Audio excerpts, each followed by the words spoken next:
एक प्रश्न किया गया न्याय दर्शन के प्रणेता गौतम ऋषि से,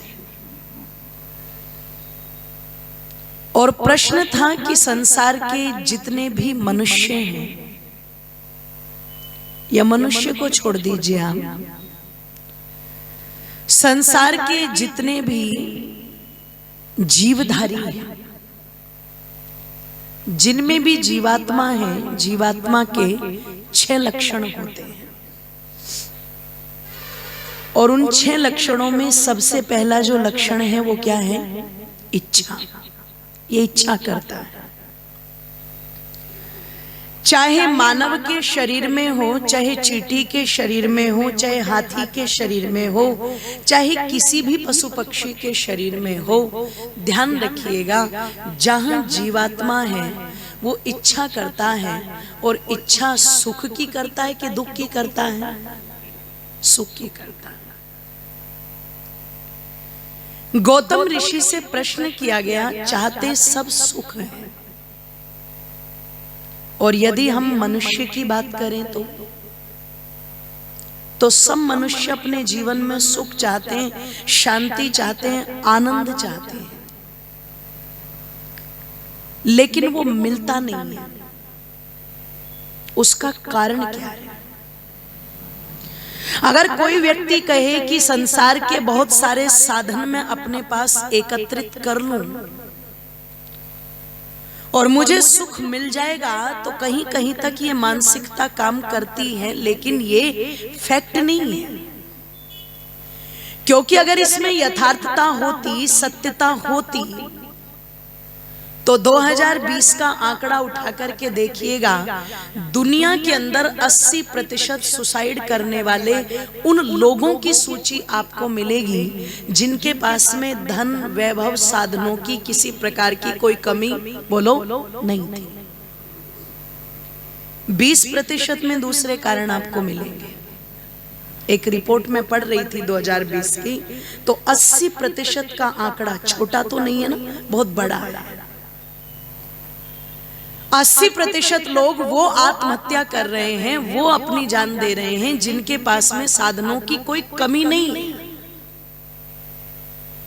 इसका मतलब उनके पास में वो सब सुविधाएं थी, सब साधन थे, लेकिन उन सब के बावजूद भी उनके अंदर एक जो शांति की अनुभूति होनी चाहिए, सुख की अनुभूति होनी चाहिए, वो नहीं थी। अगर होती तो सुशांत सिंह राजपूत को फांसी के तख्ते से लटकने की आवश्यकता बोलो ना होती। इंदौर के अंदर एक स्वामी जी जो पूरी दुनिया को धर्म का उपदेश करते थे, बड़े बड़े नेता, अभिनेता जिनके चरणों में जाकर के हाजिरी लगाते थे, वो व्यक्ति अपनी पारिवारिक कलह के कारण अपने कमरे में कनपटी पर गोली रख करके मर गया। दुनिया को परिवार बनाने की सलाह देता था, दुनिया को धर्म की राह पर चलने की सलाह देता था, पर जब अपनी बारी आई तो बिल्कुल फेल। ध्यान रखिए, इसका मतलब व्यक्ति के पास में साधन हो जाए तो भी सुख नहीं मिलेगा, सुविधाएं हो जाए बोल दो जरा तो भी सुख नहीं मिलेगा, सदस्य उसके आसपास परिवार के घूम रहे हो और सोचे कि मैं तब सुखी हो जाऊं, तब भी कोई गारंटी किसी प्रकार की नहीं है। तो गौतम ऋषि से यही प्रश्न किया गया, चाहते तो सब सुख है, लेकिन ये जो दुख मिल रहा है इसका कारण क्या है? तो कल पूज्य आचार्य जी एक चर्चा रात्रि में कर रहे थे, वही गौतम ऋषि ने कहा, दुख जन्म, दुख का कारण है जन्म। अगर जन्म नहीं होगा, जीवात्मा को ये शरीर रूपी साधन ही नहीं मिलेगा, तो जीवात्मा बिना शरीर के कुछ भी करने में समर्थ बोलो कुछ भी करने में समर्थ नहीं है।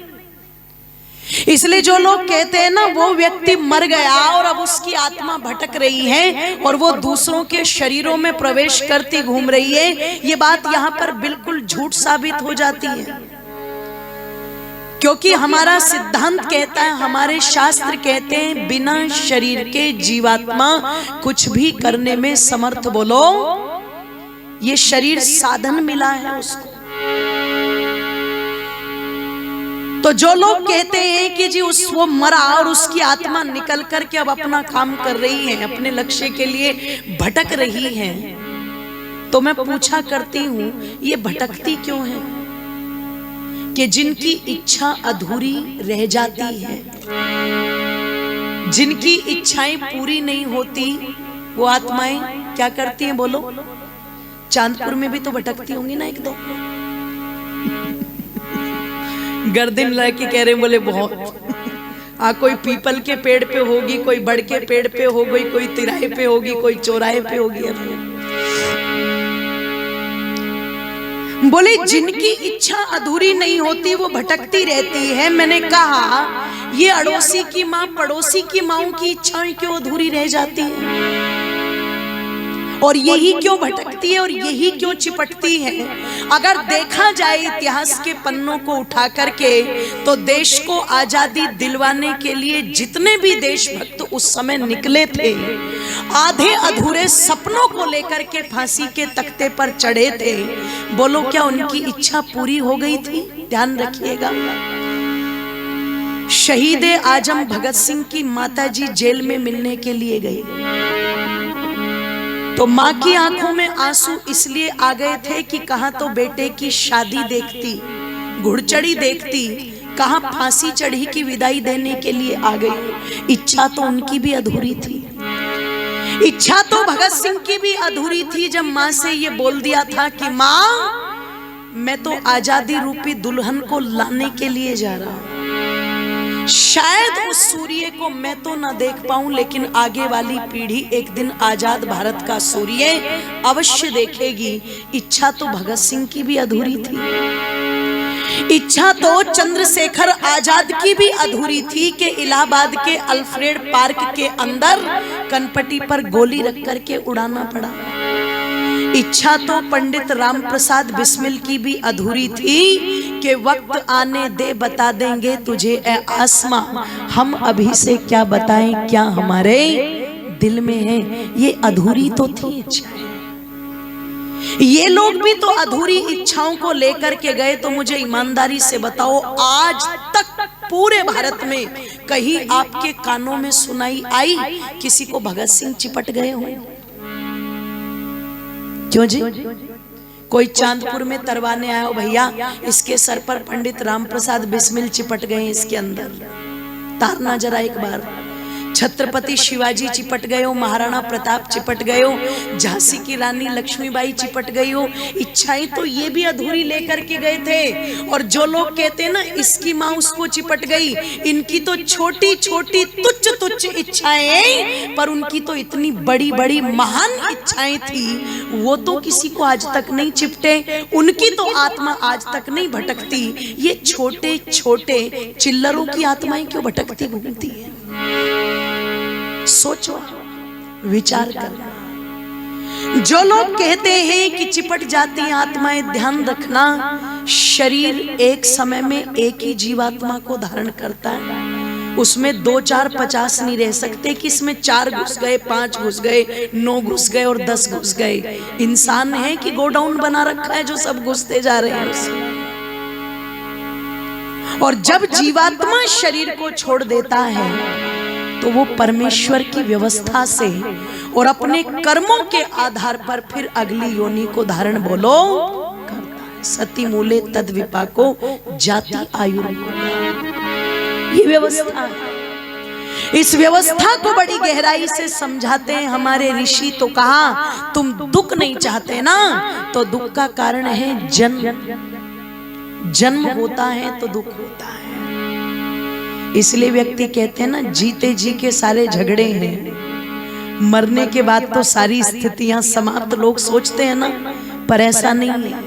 एक बार किसी ने वैद्य लुकमान से पूछा था करके, क्या पूछा कि माटी के पुतले काहे को डरे, माटी के पुतले काहे को डरे, माटी के पुतले काहे को डरे, माटी के पुतले काहे को डरे, तेरे जीवन की शाम बावरे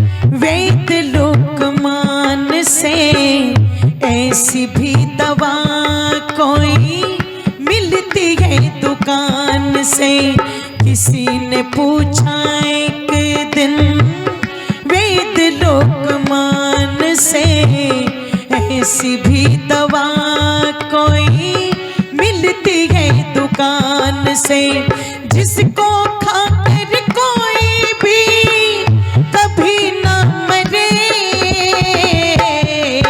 माटी के पुतले काहे को डरे, माटी के पुतले काहे को डरे, माटी के पुतले काहे को डरे, माटी के पुतले काहे को डरे, माटी के पुतले काहे को डरे, माटी के पुतले काहे को डरे।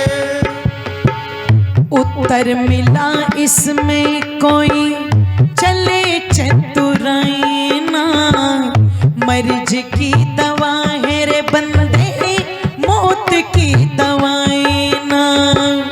उत्तर मिला इसमें कोई चले चतुराई ना, मर्ज की दवा है रे बंदे मौत की दवाई ना।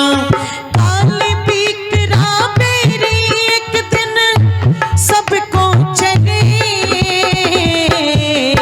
माटी के पुतले काहे को डरे, माटी के पुतले काहे को डरे, माटी के पुतले काहे को डरे, माटी के पुतले काहे को डरे, माटी के पुतले काहे को डरे, माटी के पुतले काहे को डरे।